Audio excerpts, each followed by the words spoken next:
لبيك اللهم لبيك গুরুত্বপূর্ণ আমরা বুঝতে পারি। বহুত রাসূলকে ভালোবাসছেন, মাটি হয়েও পাথর হয়েও, আর আমাদের ভালোবাসা কেমন হওয়া উচিত চিন্তা করে দেখুন। সাহাবায়ে কেরাম ভালোবাসছেন, সাহাবায়ে কেরাম উহুদকে ভালোবাসতেন। এই জন্য তারা এই উহুদ পাহাড়ের বিষয়ে রাসূলুল্লাহ সাল্লাল্লাহু আলাইহি ওয়াসাল্লাম হাদিসটাকে তারা খেয়াল রেখেছেন এবং তিনি রাসূলুল্লাহ সাল্লাল্লাহু আলাইহি ওয়াসাল্লাম একবার সাহাবায়ে কেরাম সহ এই পাহাড়ের উপর উঠেছিলেন। তখন পাহাড় কেঁপে উঠেছিল। তখন রাসূল বলেছিলেন যে রাসূলের সাথে তখন ছিল আবু বকর, ওমর, ওসমান, এই তিনজন ছিলেন।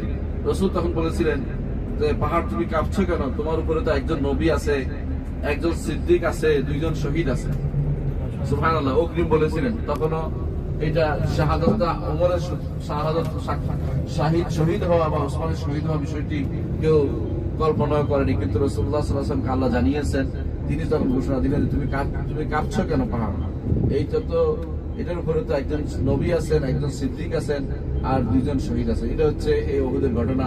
উহুদের ঘটনা আমরা আরেকটু জানি, সেটা হচ্ছে আপনারা জানেন বদরের যুদ্ধে, বদর এখান থেকে অনেক দূরে, ৮০ কিলোমিটার মতো বা ১০০ কিলোমিটার মতো দূর এখান থেকে, এবং সেটা এই পশ্চিম কোণা ইয়ার সাইডে ইয়াম্বুর পাশে। কেন?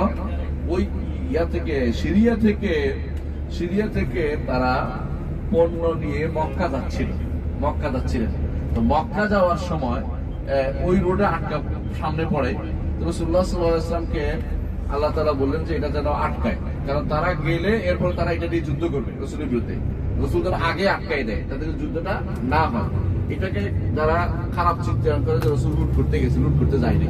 রাসূল বড় উদ্দেশ্য ছিল এদেরকে আটকায় দিবে, যাতে করে তারা ব্যবসা করে ফেপে ভুলে যেন আবার আক্রমণ করতে না পারে। এটা হলো মূল উদ্দেশ্য। তো এখন রাসূলুল্লাহ সাল্লাল্লাহু আলাইহি ওয়াসাল্লাম আটকানোর পরে আবু সুফিয়ান তখন ইসলাম গ্রহণ করেছিলেন না, তখন তিনি কাফেলার সর্দার ছিলেন। তিনি যখন বুঝতে পারলেন যে আক্রমণ হবে, তিনি সমুদ্রের পার দিয়া একদিক দিয়ে করে পালিয়ে গেলেন, সম্পদ নিয়ে চলে গেলেন মক্কায়।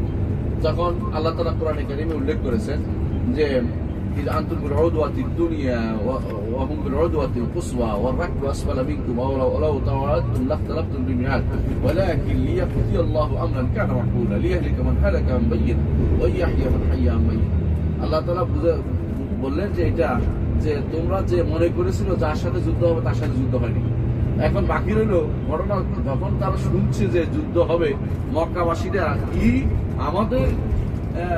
আমাদের কাফেলা আটকায়, কত বড় সাহস মদিনা ওনাদের, আমরা তাদেরকে দেখিয়ে দেব। তখন তারা সেখান থেকে অহংকার বসে রওনা হয়ে গেছিল। আবু জাহাল, আবু লাহাব, উতবা, শাইবা, রাবিয়া সবগুলি রওনা হয়েছে যে আমরা যে কোনো মূল্যে এদেরকে প্রতিহত করবো, আমাদের বাণিজ্যিক কাফেলাকে রক্ষা করতে হবে। তখন তারা আসার পরে সেখানে যুদ্ধ হয়েছিল, সেটা হলো বদরের যুদ্ধ।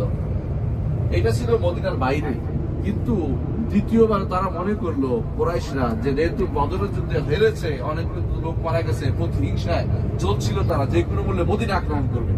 তো মদিনা আক্রমণ করার জন্য তারা আসছিল। রাসূলুল্লাহ সাল্লাল্লাহু আলাইহি ওয়াসাল্লাম সিদ্ধান্ত নিলেন যে মদিনার বাইরে গিয়ে যুদ্ধ করবেন, মদিনার ভিতরে নয়। তখন তিনি এখানে এসে যুদ্ধ করেছেন। এই নাম হচ্ছে উহুদের যুদ্ধ, উহুদ পাহাড়ের পাশে। কারণ মদিনার বাইরে এই মদিনার এই ঢুকার রাস্তা এইখানে ছিল, আর ভিতরে ছিল আমরা আগে বলেছি।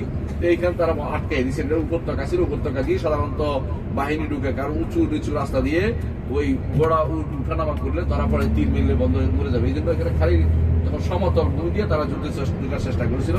এই জায়গাতে আমরা দেখবো এখন এখানে রাসূলুল্লাহ সাল্লাল্লাহু আলাইহি ওয়াসাল্লাম তার সাহাবীদের সাজিয়েছিলেন। সেখানে সাজানোর পরে যে ঘটনা ঘটেছিল সেটা আপনারা জানেন, এবং আমি সেটা লম্বা করবো, শুধু এটাই বলবো যে এখানে আমাদের শিক্ষা রয়েছে যে যেখানে যার সাথেই থাকেন না কেন আপনাকে কথা শুনে চলতে হবে। বিশৃঙ্খল অবস্থা হলে সেটা ভালো হয় না, এবং সেটা সবসময় নিকৃষ্টতম কাজে পরিণতি খুব খারাপের দিকে যায়। এটা আমাদের জন্য শিক্ষা ছিল। কিন্তু মুসলিমরা আমরা বিচ্ছিন্ন অবস্থাটাই পছন্দ বেশি করি। আমরা কখনো পরস্পরের কথা শুনে চলতে পছন্দ করি না। আমরা 10 জনকে দেখবে 12 দিকে জড়ানো হয়ে গেছে। এমনকি এই গাড়ির লোকও 12 ভাবে পড়ে। কেউকে নামাজের সময় দেখা যায় খুঁজে পাওয়া যায় না, কি ঠিক আরেকজনের সাথে নামাজ পড়ে করতেছে, শুদ্ধ অশুদ্ধের খোঁজ খবর রাখতেছে না। এইটা কিন্তু আপনাদের মধ্যে পাওয়া যায়, আমি দেখতেই পাচ্ছি। সেটা এই জন্য যে আপনারা আসলে চলার মতো, একসাথে চলার মতো সেটা নিজে করে উঠে নাই। রাসূলুল্লাহ সাল্লাল্লাহু আলাইহি ওয়াসাল্লাম যেটা বলেছেন সেটা যদি আমরা করতে পারতাম, সেটা যদি আমরা মানতে পারতাম, এটা যেটা নির্দেশনা, তাহলে আমাদের ওহুদের যুদ্ধের পরিস্থিতি ভিন্ন রকম হইতো, বা তার তার পরিবেশটা ভিন্ন রকম হইতো। কিন্তু আল্লাহ তাআলার ইচ্ছা যে তিনি কিছু শহীদ গ্রহণ করবেন, যে তিনি শহীদ হিসেবে কিছু ইমানদারদেরকে শহীদ বানাবেন, সাহাবায়ে কেরাম থেকে অনেকে শহীদ বানাবেন, আল্লাহর ইচ্ছা তিনি সেটা করেছেন। এবং আমাদের জন্য শিক্ষার ব্যবস্থাপনা করেছেন যে ইমানদাররা শিক্ষা দিয়ে ওহুদ থেকে, ওহুদ পরাজয় নয়, এটাও একটা জয়। এই দিক থেকে শেষ পরিণতি কিন্তু মুসলিমদের পক্ষে গিয়েছিল, কারণ কুরাইশরা পালিয়ে শেষে যেতে বাধ্য হয়েছে, শেষের দিকে যেটাকে হামরা রাসার থেকে ওই দিক থেকে পালিয়ে গিয়েছিল, সেই কথা আমরা জানি।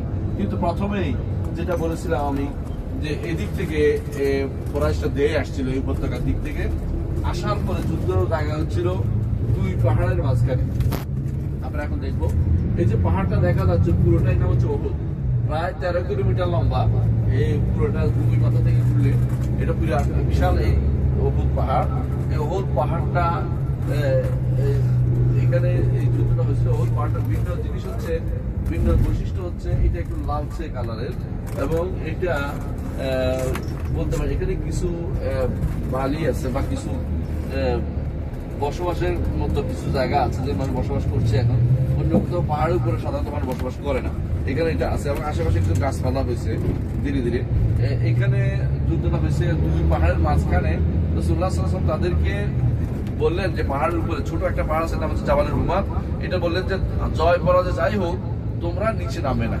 কিন্তু তারা যখন দেখলো যে খালিদ ইবনে ওয়ালিদ রাদিয়াল্লাহু আনহু তিনি তখন ইসলাম গ্রহণ করেছিলেন না, তখন তিনি নেতৃত্ব দিয়ে বুদ্ধি করে তিনি একটু আক্রমণ দেখিয়ে পালাইতে আরম্ভ করলেন। কিন্তু তার উদ্দেশ্য ছিল মুসলিমরা নেমে আসলে তাদেরকে তিনি কচুকাটা করবেন, তখন তিনি ইসলাম গ্রহণ করেন নাই।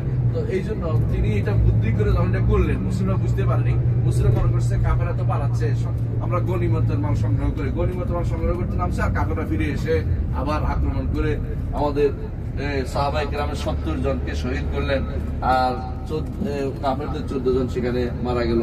এটা বদরের যুদ্ধের মতোই হলো অনেকটা। বদর যুদ্ধে মুসলিমদের কাফেরদের 70 জন, মুসলিমদের 14 জন, এখানেও সেই এরকম উল্টা ঘটনা ঘটছে। মুসলিমদের 70 জন, কাফেরদের প্রায় 14 জনের মতো মারা গিয়েছিল। তো এই জিনিসগুলো আমরা এই ইতিহাস থেকে দেখতে পাই। আমরা সেখানে যাব, তার আগেই আমার মনে হচ্ছে এরা এখানে একটা থামবে না। لبيك اللهم لبيك لبيك لا شريك لك لبيك